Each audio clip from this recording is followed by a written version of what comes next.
Sorry guys, actually the video is supposed to be short.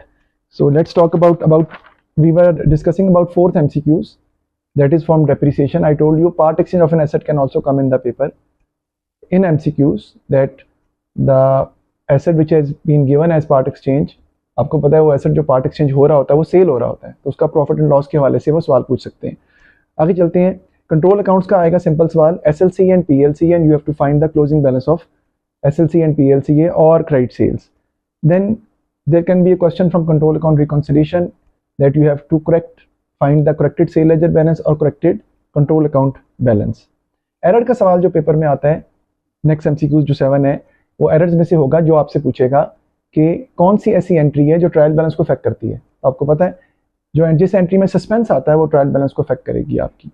फिर आपका accrual और pre payment का सवाल होगा, एक्सपेंस और इनकम का अकाउंट बनाना होगा और आपको इनकम स्टेटमेंट फिगर फाइंड करनी होगी एक्सपेंस की, या फिर आपको कैश फिगर फाइंड भी करनी आ सकती है।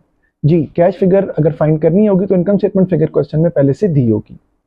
फिर क्वेश्चन आपका कैश बुक क्या या बैंक रिकॉन्सिलिएशन स्टेटमेंट का आएगा, और बीएनएस के अंदर आपसे वो पूछ सकता है कि find the cash book balance before it was updated, तो स्टार्टिंग बैलेंस भी पूछ सकता है आपसे बैंक रिकॉन्सिलिएशन का।